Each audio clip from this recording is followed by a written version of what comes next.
Okay, good morning po sa ating lahat. Magandang umaga po. Tayo po ay nasa day 183. Ang ating passage po ay nasa Acts 16, 1-15 para sa ating morning devotion. Okay, so habang nag-aantay po tayo, pwede nyo pong buksan yung mga Bible nyo sa Gawa. Acts 16, 1-15. At pag-uusapan natin doon isang napakagandang kwento patungkol sa mga unang church. At character po tayo ngayon, character study, no? Yung ating pag-uusapan. So day 183, tayo po ay July 2, 2026, Acts 16, 1-15. Ang ating pong pag-uusapan ay one gospel, lessons from Timothy and Lydia. Okay, isang mabuting balita, aral mula kay Timoteo at kay Lydia. So dito po sa passage natin ay ating pong himayin, no, upang makita natin yung tinatawag nating geographically and cultural shift na nangyari sa early church, na kung saan nagmarka ito yung nagsimula ng parang exponential growth na nangyari sa Jerusalem going to Europe. Okay, so sa pinakapuntong ito dito sa Acts 16, ang gospel ay kumilos sa mga, sabi natin, pamilyar na territory. Yun nga po, dito sa chapter 16, dito ay nakita natin kung paano itinulak ng banal na espiritu si Apostle Paul at ang kanyang team. Natawirin ng Aegean Sea at sila yung official na dinala doon. Sila yung official na nagdala doon ng Kristyanismo sa Europa. At makikita natin dito sa aral po sa Biblia na tuwing ang Diyos ay pumapasok sa isang bagong teritoryo sa pamamagitan ng kanyang banal na espiritu, gumagamit siya ng mga, sabi natin, hindi inaasahang mga tao, no, to pave the way. Okay, at ngayon nga titignan natin dito yung dalawang kakaibang nilalang o tao na pinagsama ng Diyos sa, sabi natin, doon sa eksaktong punto ng pagbabago sa kultura. Okay, tulad ni Timothy na isang batang ministro, batang pastor, na siya ay isang mistiso o may halong lahi. Galing siya sa isang maliit na bayan. At si Lydia, isang mayaman, independent businesswoman na nakatira sa isang malaking lungsod sa Roma. So kung bubuksan niyo po ang ating mga Biblia at mababasa natin ang istoryang ito, tayo po ay makakuha ng magandang aral. So buksan niyo po Timothy 16, 1-5. Yun muna yung ating pag-usapan patungkol kay Timoteo. Okay, so basahin po natin. Sabi po roon, nagpunta rin si Pablo sa Derbe at sa Listra. May isang alagad doon na ang pangalay Timoteo o tagasunod ng Judaism. Ang kanyang ina isang mananampalatayang Hudyo at ang kanyang ama naman isang Grego. Okay, so mix siya, yung lahi niya. Mataas ang pagtingin ng mga kapatid sa Listra at Iconio kay Timoteo. Ibig isama ni Pablo si Timoteo, kaya tinuli niya ito. Alang-alang sa mga Hudyo sa lungsod na iyon, dahil alam nilang lahat ng kanyang ama ay isang Grego. Verse 4.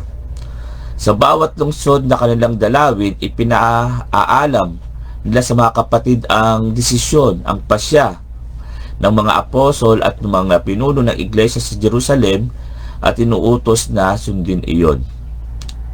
Verse 5, kaya tumibay sa pananampalataya ang mga kaanib ng mga iglesia at araw-araw, ang ganda rito, no? Dahil nagkaroon sila ng malalim na pananampalataya, sila ay nadagdagan ang kanilang bilang, sabi po rito sa verse 5. So, ano po yung nabasa natin in verse 1? Si Timothy ay nakatira sa Lystra. Kanyang nanay isang Jew at ang kanyang tatay isang Greek. So may reputation siya. Ang kanyang reputation ay siya ay may mataas na pagtingin sa kanya ang mga kapatiran sa Lystra at Iconio. So ang gusto ni Paul ay isama si Timothy sa kanyang missionary journey. At bago sila umalis, lumisan dito sa Lystra, okay, si Timothy ay tinuli si Paul ay tinuli si Timothy dahil sa mga lokal na Hudyo doon na alam nila ang kanyang ama ay isang Grego. So sila ay nag-travel together, nagkaroon ng mga missionary journey na nagpalakas sa mga iglesia ang kanilang mga pananampalataya dahil dito sa dalawang ito, at sila ay lumalago araw-araw. Okay? So bakit kailangan tuliin si Timoteo?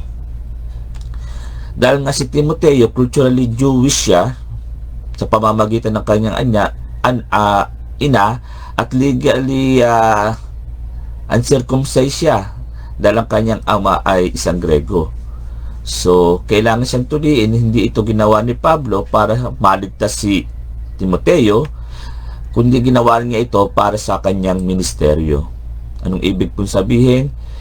Inaalis ni Pablo yung malaking hadlang sa kultura ng mga Hudyo na pagtutuli, upang ganon ito ay magbibigay ng daan para kay Timoteo na mangaral sa mga Jewish community nang walang kontrobersya. Kaya siya ay tinuli. Okay? Kahit na siya ay may halong lahi, ay bilang isang mangangaral para sa mga Hudyo sa dako ng Europa, ay kailangan gawin ito ni Pablo. Okay? Tandaan po natin, hindi para maligtas, para maging effective siya sa kanyang ministeryo. Natignan po natin si Lydia in Acts 16:11-15. Ang sabi po roon, mula sa Troas, tuloy-tuloy kaming naglayag papuntang Samotracia at kinabukasan sa Neapolis. So, Paul is speaking here with Timothy. Mula naman roon, nagpunta kami sa Filipos, isang pangunahing lungsod na sakop ng mga Romano sa dakong iyon ng Macedonia. Nanatili kami roon ng ilang araw, at ng araw ng pamamahinga, lumabas kami ng lungsod at nagpunta sa tabing ilog sa pag-aakalang doon ay may pinagtitipunan ang mga Hudyo upang manalangin. Okay? So, remember this, no? Sinabi sa verse 13, sa tabing ilog, nagtitipon-tipon ang mga Hudyo upang manalangin. Tuloy natin. Naupo kami at nakipag-usap sa mga babaeng nagkakatipon doon. So, meron silang evangelism, si Paul at si Timothy. Kabilang sa mga nakikinig sa isang sumasamba sa Diyos, ang nagngangalang Lydia na taga Thyatira.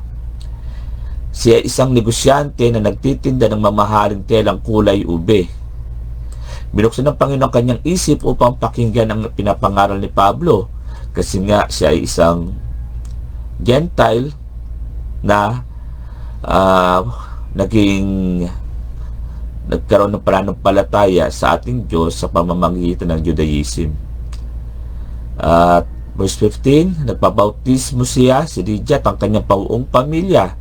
Pagkatapos, sinabi niya, kung itinuturing po niya akong tunay na lingkod ng Panginoon, doon na kayo tumuloy sa amin. So, very hospitable, Maigpit ang kanyang anyaya, kaya't hindi namin napaghindian. So, yun ang sinabi ni Paul kasama si Timothy. So, ano yung background? Si Lydia ay from Thyatira, pero naninirahan sa Philippi, isang bayan sa Macedonia. Businesswoman siya na nagtitinda ng expensive na purple cloth, kulay ube. At kanyang spiritual status, siya isang worshiper of God. Yun nga, isang Gentile na nagkaroon ng conversion sa Judaism. At ang kanilang ginagawa ay nagbimit sila sa tabing ilog para doon manalangin, kasi nga wala pa namang formal na synagogue o lugar na kung saan sila pwede magtipon, mag-aral doon sa dako ng Pilipay. So ano yung nakita nating action dito ni Lydia? Nung si Paul at si Timothy ay ando doon sa tabing ilog, nakikinig siya ng matindi, no? Nang meron talagang attentive siya kay Paul. At yun nga, nabasa natin kung paano, sabi doon, binuksan ng Diyos ang kanyang puso at siya ay nag-respond, no? The Lord opened her heart and then she respond.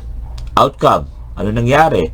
Tinanggap niya si Kristo at dahil doon ang kanyang buong sambayanan ay nagpabautismo. At pinilit niya si Paul kasama ang kanyang mga team na mag-stay pa doon sa lugar na yun, sa kanyang bahay. At makita natin doon effectively making it home the first house church sa Europe. Ginamit niya ang kanyang bahay hindi lang para patuloyin si Paul kasama yung kanyang iba pang mga kasama doon sa bahay na kung saan ginamit nila bilang isang bahay na kung tawagin natin ay house church. Very first sa Europe. So ano naman yung aral na nakita natin dito kay Lydia? Yung purple cloth na mamahaling bagay na ito ay inuog na ito sa status. Inuog na ito sa karangyaan at kayamanan. So pwede natin sabihin na si Lydia isang mayaman at may impluwensya. Pero binuksan niya kanyang puso at ang kanyang tahanan, at dahil doon nakita natin paano naging very strategic ang ating Panginoong Diyos. Okay? Isang mayamang babae, negosyante, ang ginamit ng Diyos para pagkunan ng suporta upang ang ebanghelyo na pinapangaral sa Pilipos ay dumating sa lahat ng bayan na sakop ng Roma. Okay? So nakita natin po dito yung dalawang aral patungkol kay Timothy at kay Lydia sa pangunguna ni Paul. Ano pong ibig sabihin ng lahat ng ito? Ang ebanghelyo po, ang gospel ay tinatawid ang lahat ng mga boundaries. Tignan po natin yung pagkakaiba. Si Timothy ay isang batang lalaki na may halong lahi mula sa isang maliit na bayan. Si Lydia ay isang mayaman, independent na woman, okay? Na isang immigrant mula sa isang major city. At ang ginawa ng Holy Spirit, sila ay pinagtambal, no? Pinakita sa atin ng banal na Espiritu na ang ebanghelyo ay pwedeng nating magtambal, no? Mag-ugnay dito sa chapter na ito ng pagsasama-sama ng magkakaibang lahi, magkaibang kasarian, at yung tinatawag nating social status na nagdi-divide sa kanila. Okay? Yung social economic na division. Babae, lalaki, mahirap, mayaman. Okay?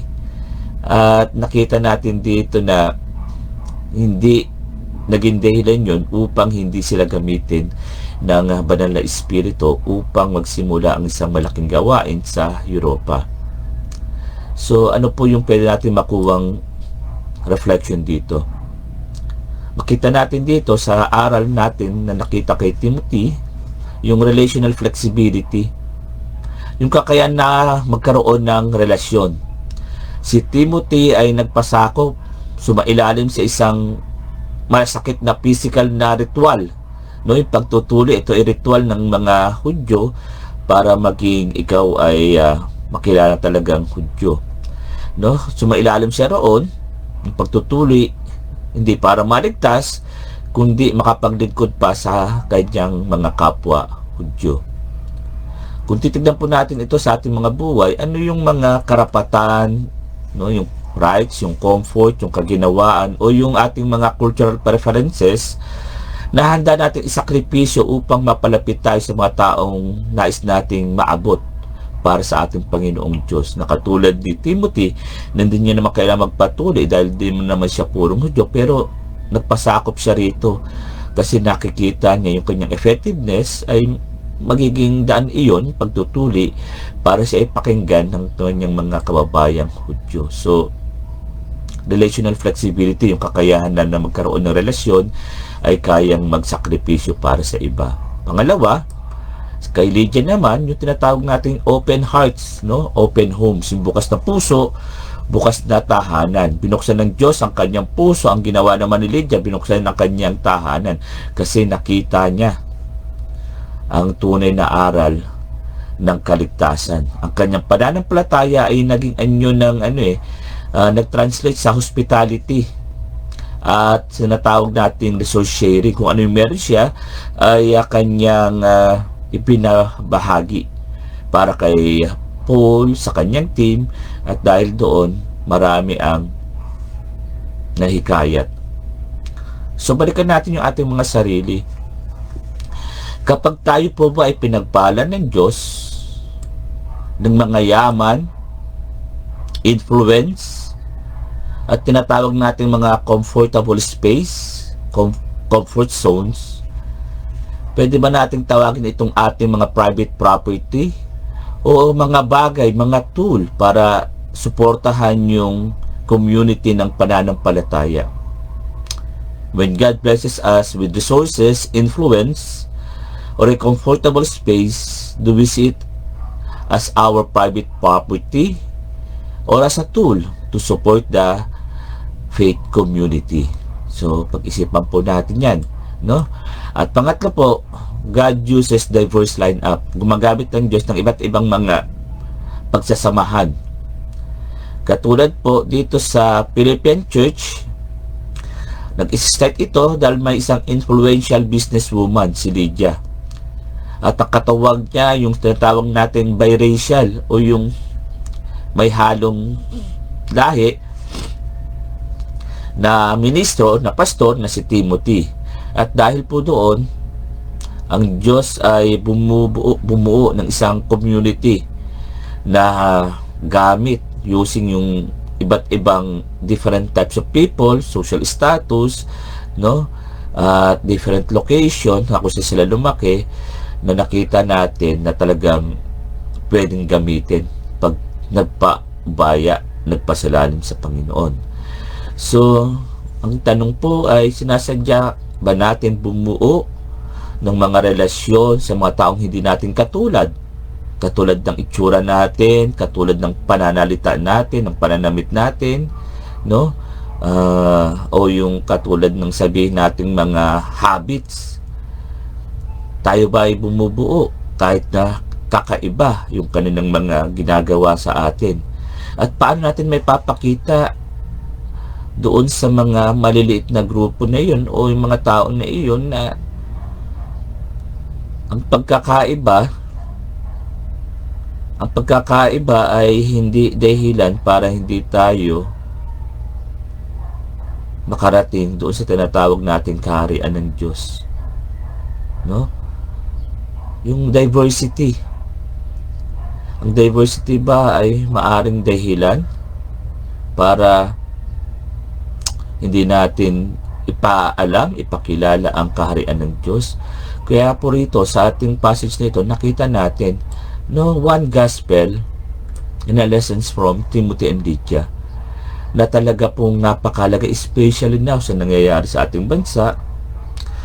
Grabe yung influence ng evil, okay, sa ating gobyerno, sa ating mga paaralan, sa ating mga community. Pero yun nga po, kung tayo ay mag-reach out, tayong mga Kristiyano, makikita po natin may pag-asa na mabago yung kultura, yung sistema.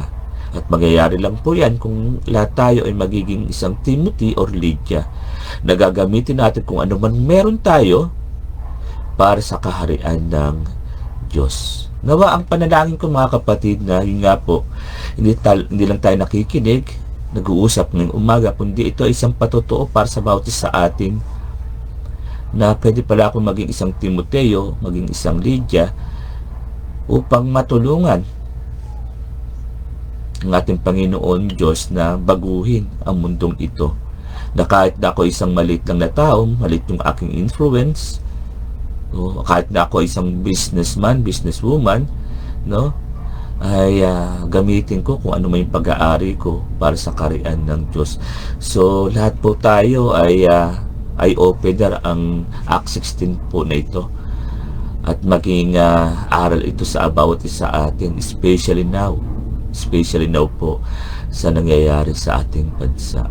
So ang dalangin ko, patuloy na steer ng ating Panginoong Diyos, i-consume ni Holy Spirit ang ating mga puso upang nang ganon yung ating mga natutunan natin napakinggan ngayong umaga na pumasok sa ating mga kaisipan, bumaba sa ating mga puso, and eventually ay mag-manifest sa ating mga kamay sa pamamagitan ng mga ministeryo na pinagkatiwala po sa atin ng ating Panginoon. So sa lahat po, no, nakasama natin ngayong umaga, yan po ang dalangin ko para sa ating lahat, na gamitin tayo ng ating Panginoong Diyos at magkaroon tayo ng discernment as the Holy Spirit convict us and prompting us beyond our comfort zone, and really use our possession to reach out upang yun nga po mangyari ang kalooban ng Diyos sa ating mga buhay, sa ating mga tahanan, sa ating community, sa ating mga negosyo, at higit sa lahat, magkakaroon ng magandang epekto o impact sa ating bansa, sa ating mga susunod na sarindahi. Tayo po ay manalangin. Lord, nananampalataya kami kung ano ang nangyari noong unang panahon sa mga unang mga iglesia sa dako ng Jerusalem na napunta sa Europa, Panginoon. Ito ay initiative mo. May mga tao lang na nagpasakop at sumunod sa iyo, katulad ni Paul, katulad ni Timothy at ni Lydia, at dahil doon, Lord, nakita namin yung exponential growth of the church, na tinatawid ang mga boundaries, gender, yung mga kultura, o Lord, yung mga social status, upang maintindihan namin na magkakaiba man kami, ang aming mga pananalita, pananamit, ang mga kalagayan sa buhay, hindi iyon, Panginoon, magiging dahilan upang hindi mai-advance, O Lord, ang iyong kaharian dito sa mundo. Kaya, Lord, patuloy na buksan mo ang mga puso at isipan at magpumilos ang aming mga kamay as we go and make disciples sa bansang ito. Yes, Lord, hindi komportable, di madali, pero nakita namin sa mga natural na tao, normal na tao noong unang panahon, na ang lahat ng iyon ay nangyari dahil may pagpapasakop, may pagkakilala sa isang tunay na Diyos, at yun ay dahil kay Kristo, nagkatawang tao, namatay sa krus, after 3 days ay muling nabuhay upang ipakilala sa lahat na siya talaga ay isang sugo, anak ng Diyos, upang ang bawat isa ay magtiwala, manampalataya sa isang makapangyarihang Diyos. Kaya po, Lord, narito ang mga anak mo, nagpapasakop sa iyo, kinikilala ang iyong pagiging Panginoon sa aming buhay, sa pamamagitan, Lord, ng pag-submit sa iyong calling, pag-submit, Panginoon, sa iyong kalooban, upang magkaroon kami ng lakas, ng tapang na loob, ng focus, Lord, doon sa mandate na ibinigay mo sa amin. Maraming salamat, O Lord, sa pagtitiwala. Maraming salamat, O Lord, sa regalo ng pananampalataya. At higit sa lahat, Lord, maraming salamat kay Kristo. Nagkaroon ng purpose ang aming buhay. Nagkaroon ng purpose, Panginoon, at kalinawan na ang lahat ng meron kami ay gagamitin namin para sa iyong kaluwalhatian. Kaya, Lord, pinupuri ka namin sa umagang ito, at sa lahat, Panginoon, kasama ako na nagdaos ng kaarawan at magdadaos pa ng kaarawan itong mga dating na panahon. Lord, maraming salamat sa buhay, at maraming salamat, Panginoon, sa pagsama mo sa amin. Sa mga nangangailangan, Panginoon, ng kagaling at kalunasan sa karamdaman, Lord, let your divine healing, mercy, and grace be upon us even now, O Lord. upang nang sa ganon, tunay Panginoon, na sa pamamagitan ng kalunasan at kagalingan ay matanyag ang aming pananampalataya sa isang Diyos na makapangyarihan sa lahat. Sa mga nagdaraos ng kanilang mga wedding anniversaries, Lord, continue to bless them with many years of oneness, pagiging isa bilang mag-asawa. At sa aming mga iglesia, Panginoon, makita mo ng bawat anak mo sa iglesyang ito, hindi yung building, Lord, but yung mga anak mo na bumubuo ng iyong iglesia bilang iyong katawan at ikaw yung ulo, Lord, makita mo sa amin ang pagkakaisa, pananampalataya. Makita mo sa amin, Panginoon, ang lakas at tapang na magpagamit sa iyo. Lord, pinupuri ka namin sa umagang ito. Marami pong salamat sa aral ng iyong mga salita. At yun nga po, isang gospel, isang ebanghelyo, iba-ibang diversion ng tao, at ito ay pagre-resulta ng isang malawakang kaligtasan sa pamamagitan ng iyong banal na pag-ibig at pagtanggap sa mga anak mo na magre-respond sa iyong pag-anyaya ng pagtanggap sa iyo bilang Diyos at tagapagligtas. Maraming salamat, O Lord, sa iyong pagmamahal. Maraming salamat, O Lord, sa iyong kapayapaan at higit sa lahat, sa iyong anak na si Jesucristo, na kung saan ang lahat ng ito ay aming tinataas na may pananampalataya sa kanyang matamis na pangalang walang iba kundi Jesus. Ang lahat po ay magsabi ng Amen, Amen, and Amen. Yan. Isang mapagpalang araw po ng Huwebes at mamayang gabi, tuloy-tuloy po yung ating gawain via Zoom, yung ating Week of Fire, no? Mula po nung Monday, tayo po ay nagkaroon ng gawain, pananalangin, upang nang sa ganon ay maitaas nung Lunes yung bawat pamilya, ang pagsasama ng mag-asawa. Nung Martes ay yung ating iglesia, yung ating mga leaders church. Kahapon po ay patungkol sa ating community, sa ating bansa. At yun nga po, mamaya ay pag-usapan natin yung pagsunod natin sa ating Panginoong Hesus sa kanyang tawag sa atin bilang mga anak niya. So yun lamang po mga kapatid, at patuloy nating i-enjoy, no, itong araw na ito binigay ng Diyos sa atin, at alam natin mapapagtagumpayan natin ang araw na ito. Muli, isang mapagpalang umaga po sa ating lahat.